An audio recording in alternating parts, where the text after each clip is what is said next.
is, I guess we kind of are tasked with bridging the gap yes. between the, let's say, the creative team and what the story they're trying to convey, what the talent on their end is looking to convey, and try to spit it out in a way that's feasible for the audience to digest. Right. So we literally wear many hats, and I mean sometimes. I mean, you got the boss in your ear saying this thing, and you might go, I don't know what that means, but hey, there it is. I'll parrot it. I'll say it out. Because that he's obviously saying that for a reason. That's something he wants conveyed. Yeah. How often does that... It depends. Yeah. It depends on the week. There are weeks where I will not hear his voice, and there are weeks where I can't even hear my own voice because it's just going, oh my god. But it's kind of like we're where everything meets because we're the last gate before the world. But do you feel like you've learned a lot about why decisions are made and what the... I've learned an entirely new side of the business. I spent 15 years on the indies and in FCW and NXT as a wrestler, and you learn certain things, you get a better idea as to why things are. But now walking that line, there's a lot of things that I would have been just as quick to say, this is so stupid. Why on earth would you do that? Nobody knows about that. And then you go, oh, wait a minute. I kind of get it now. Right. And taking into consideration, this isn't your mom and pop indie fed anymore. This is a global corporation. Right. We are a publicly traded company. There are responsibilities that you and I will never understand. I could work there for 20 years and still have no idea why this thing happened, but because of some business deal in some country that part of their contract was we're going to do this thing, it happens, and you go, that was dumb. But then you go, wait, we like having money to put on good business. So, right. And the same way, because you've been in a ring, I can sit there and go like that move that just happened doesn't make any sense, and you can go, whoa, Sam, like you actually don't really know what you're talking about. It does make sense, and here's why. You haven't run a multi-million-dollar company, so it's like when they go like, yeah, I know you don't get this, but you're gonna have to trust me. Exactly. And you're like, you know what? I guess I should. It's a great analogy. Yeah, I'm like, man, I think this is dumb. It's not going to work. But I've been in the meetings and heard the boss say some things and go that I went, there's no way. There's no way. And sure enough, I'm out there. And it happens, and the crowd erupts, and I go, damn it. Yeah. I guess I'm just going to have to keep... I'm just going to sit here and remember why I'm not a billionaire. I'm going to continue keeping my big fat mouth shut. Well, now, did you ever, when you first start commentary on the main roster, were you ever one of those guys that got paranoid when you read rumors and were like, oh, because, there is stuff that you wouldn't know was going on, right? So do you ever read something on the internet and go like, oh, let me go talk to my boss about this? Because even in the beginning, I'm sure there were times. Sure. More so when I was a talent, when I was a wrestler. Right. I would get freaked That's out by interesting. that. Especially there used to be this weird disconnect between developmental and the main roster. This is before NXT. This is before NXT. This is FCW days. Right. And we were kind of an island unto ourselves.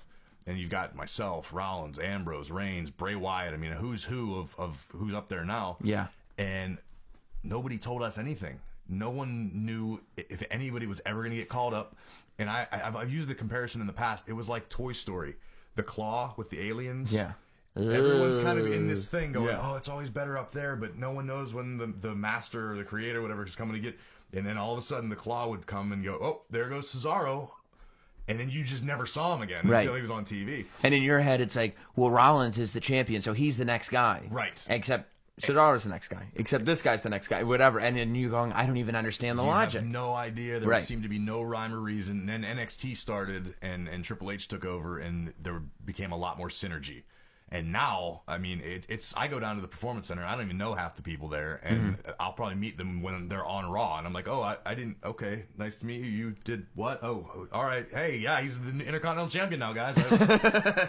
It's gotten so tight and so fast. And it's just seems to be a little bit more rhyme and reason than there was back in the day, but it used to be very, very weird. Well, and I mean, the performers are also, they're probably not, I'm sure they're eager to get to the main roster because there's a lot of differences, but it's not the same as going from a warehouse in Florida to Monday Night Raw when, every 3 months or so you are in an arena for a pay-per-view. When we used to have to do Street Team, if you ever ask like Seth Rollins or any of the FCW guys about Street Team. I mean, I know Street Team from radio. It is what it was. Yes. We had to do it for our own shows. We were tasked. They would put 3 or 4 of us in a car, and wherever the show was, like next month. By the way, it's not like you and Rollins and Ambrose and all these guys are anonymous. We didn't have careers before this. Like, well, I mean, I remember getting signed, going, wait a minute, this is WWE? Right, exactly. I don't know. But yeah, so we go from, myself to a lesser extent, but, Rollins, whoever, we're in a car. We have to drive 4 hours to the other side of Florida to go hang posters on telephone poles and go walk into businesses. And, like, sometimes you would be on the poster and you go, hey, can we put this in the window of your pizzeria? And sometimes they would say, yeah, absolutely. And other times, like, the cops would be yelling at us because we're breaking ordinances from hanging posters. Right. And it was all just part of the job. And, wow. I go back home and be like, man, this is great. This was way worth the $500 a week I'm making and trying to support my family off of. This is WWE. And is that what it was? It was just like the dream is so much to be in WWE, and this is the route to get there. Yeah. I'm going to stay the course. It wasn't even really an option. If you wanted to go to WWE, that's how you did it. Right. And like I said, I mean, the names that I just listed, everyone went through it from the ground up. Now you got guys coming in from NXT that are getting deals to go to NXT, which God bless them. Like, sure. I would have done the same thing if it was ever an option. And NXT does their live tours, and the guys get buses, and it's a sort of a shock to your system even now. No, that wasn't an Adam Cole pun. And then see, shock to the system. Yeah, see, you really do know everything. I know everything. But do you ever have like a furrowed brow or anything when you hear an NXT guy going like, oh, I thought I would never leave the Performance Center, and you're like, yeah. Oh yeah, it's hilarious to me. Even some of the guys and girls that are on the roster now, they're like, oh, we fought so long and so hard to get here, and I never thought I'd make. And I'm like, what are you talking about? You never worked here when there was not the Performance Center. Right. There's a lounge. There's always been a lounge. We used to get changed in the men's room of a warehouse with one shower. Right. It was awful. Right. You know what I mean? And we had 20 people come to watch us. I love that. That's like, it's always those little things, those little frustration points. You're like, you have a lounge. Yeah. Do you understand? There's a lounge. There's a functional refrigerator at your disposal at all times, and multiple showers. Right. Okay. There's no padlock on the Gatorade thing. Yeah. You're allowed as many as you want. That's right. We used to have to wait around for Steve Kern's wife to like open things up after the show, and then we have to pay her anyway. Right. I just sorry, boy. 30-minute match. She's like, sorry, boys. No Gatorade tonight. $3. Yeah. Like, oh, I'm sorry. We didn't get the gate. No Gatorade tonight. The house was kind of light. We'll catch you next time. But yeah, no, it's funny, and again, it's nobody's fault. It's just the culture has changed. Even I've been with the company now, and it's changed for the better. It's just 100%. As a person who had to deal with that, you should be able to have a little chip on your shoulder. And it's something you just kind of just shake your head now. I feel like an elder statesman and going like, can you believe this guy? I remember back in NXT. Back in NXT. Yeah. What are you talking? Like, I'm sure there's people that have been around since OVW days are going like, wait, are you kidding me? FCW, God, that was the place to be. You guys had it lucky, right? You know what I mean? Tell Cena or Shelton Benjamin or Orton is sitting there going like, oh, really? FCW was tough, huh? Yeah. I'll bet it was. Yeah. So what was it? What was it like bringing Coach on to the Raw commentary team? Because it was such like you